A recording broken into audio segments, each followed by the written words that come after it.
NIR, pero when we got to meet them, talagang on fire sila.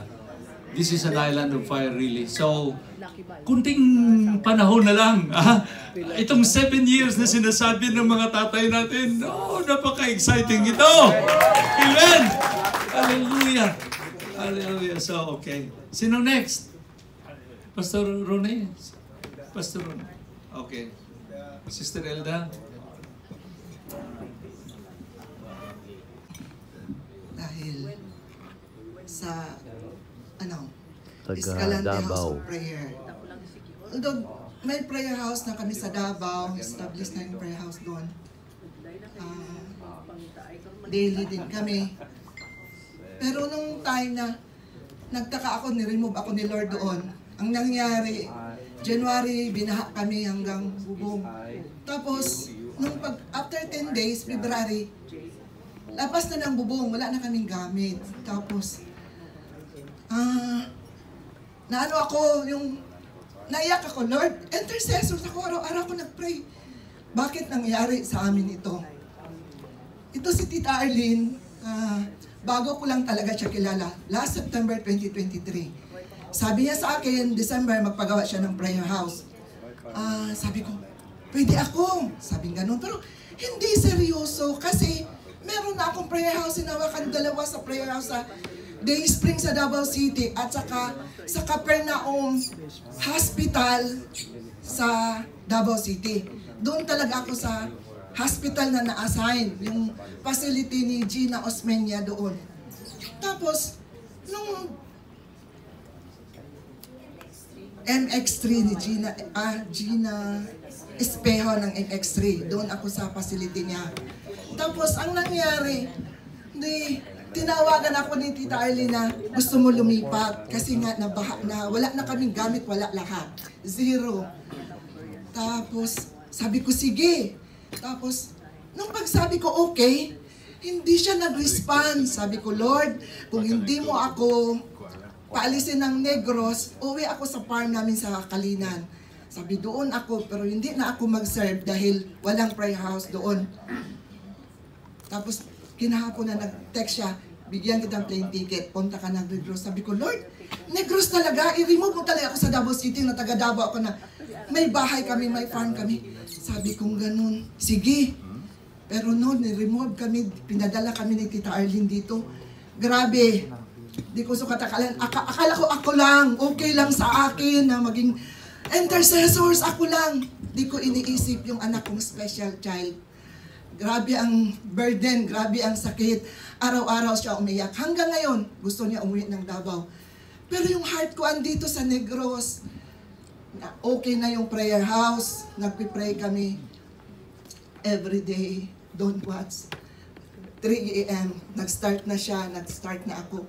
Pero, inaano pa rin ako sa kanya. Dahil ayaw niya dito sa Negros. Pero ako iniiyak ko talaga, Lord, bakit mo ako pinala sa Negros? Ano bang problema sa Negros? Di pumunta ako sa Escalante. Ang gipray ko, Lord, bigyan mo ako ng mga intercessors, yung gihandpick mo, Lord, na mga intercessors dito sa Escalante tsaka sa Sagay. Pero wala talagang nag-response sa taga-Escalante. Ang nag-response ang taga-Sagay. Happy ako doon. Sabi ko, Lord, ito talaga pinili mo. Kasi itong prayer house na to, pinili mo to, Lord. Para sa mga chosen mo na maging intercessors. Maraming church. Mga kapitbahay lang yung mga church. Pero walang mag-response. Iniyak ko yan sa Lord. Lord, ginamit mo ako dito para sa mga tao sa Negros, para may unity sa prayer. Kasi walang magpipray. Walang house of prayer. Pupunta pa sila sa Canlaon na malapit lang naman sa baba. Yun yung gipray ko. Tapos sabi ko, Lord, may unity. Gipray ko, Bishop Dan, ang AAP, magawa uli ng kagaya nung sa Davao na mag-gather lahat ng mga coordinators para mapag-usapan. Lord, gipray ko.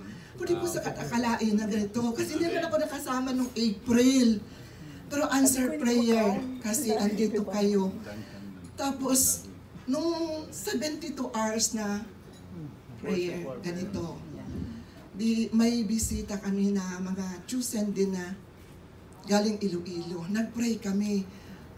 Grabe yung prayer namin from morning to, ganun din ginawa namin. Nakakita kami ng vision. Na ang gipray noon, ang ano noon, China. Yung China, nakita namin yung dragon. Mga puti, nagsiuwian sa China, tumawid. Nagsiuwian sa China, nakita namin sa vision namin. Tapos nung pagkatapos namin prayer, magsiuwian pala talaga ang mga Chinese. Magsiuwian, i-claim natin. After 1 week, din na-expose yung sa Pogo. Nakita na lang namin na yung mga Chinese pinauwi na yung mga pinauwi na ng yung mga nagtrabaho sa Pogo, na deport, no answer prayer. Yung talaga sa prayer, no, walang feeling natin, totoo ba yun? Pero si Lord, nakinig na eh. Hindi pa pinapray pa lang natin, nakikinig na si Lord. Inaano lang niya yung time. Kaya, waiting lang talaga tayo. Tsaka, ako, nung nakita ko yung fire dito, nung una akong pinadala dito ni Lindo nung 2018, una-una kaming umakyat sa Canlaon. Sabi ko, Lord, ipadala mo ako dito. Yun yung question ko. Hindi ko sinabi sa lahat. Pero, yun palang naano ko, nasa Holy Spirit, yun nangyari. Pero hindi naman talaga ako dito. Pero, love na love ko talaga ang Negros. Yun yung ko. Kasi, andito ako nag-i-intercede sa mga taga-Negros. Nung una, nahirapan ako. Kasi, Bisaya kami sa Davao, Bisaya, English, Tagalog, Cebuano. Pagdating ko sa Escalante, wow! Hindi pala ako mahirapan dahil Cebuano din sila. Ganon si Lord, tawag pa ako kay Tita Arlene. Tita, mahirapan ako, mag-aral pa ba ako ng Ilonggo? Siya hindi, Cebuano doon. Ganon pala si Lord, inaano tayo niya yung ilagay tayo sa yung hindi tayo mahirapan. Nung dito, di dapat kami pupunta talaga. Kasi Tita Arlene, galing Korea. Parang 2 days lang siya natulog, punta na naman dito. Sabi ko, hindi talaga kami pupunta doon. Tapos, the day bago kami pumunta dito, ang sakit sa akin, ang sakit, hanggang ngayon masakit. Kasi, alam mo naman yung anak ko special, binubog talaga niya ako. Ang sakit ng ulo ko. First day ko, hindi ko ako halos makatayo, maupo ako. Ano bang nangyari sa akin? Lord, bigyan mo akong strength. Kahit yung, kasi alam ko naman na nakit siya. Alam ko na nakit siya. Pero nung time na yun, Lord, ano ba to yung, yung pinipigilan mo kami pumunta? Bakit, Lord? Ginawa ba to ng enemy? Okay lang naman ako sa prayer house mag-pray. Pero gusto ko makita sila Bishop Dance Ed kasi nakita ko doon na pupunta. Sabi ko, gusto ko ma-share yung experience ko ng ginawa ng IEP sa amin ng anak ko. Malaki kasi miracle lang ginawa ng IEP sa anak ko. Dahil natuto siyang mag-pray. Kung iwala ang IEP, hindi siya gumaling. Sa IEP, sa prayer ng IEP, pinapatawag altar call ni Prophet Sadu, doon siya gumaling. 2016, nag-start siya ng pray. 4 hours sa morning, 4 hours sa hapon, 4 hours sa gabi, hindi sa halos kami natulog.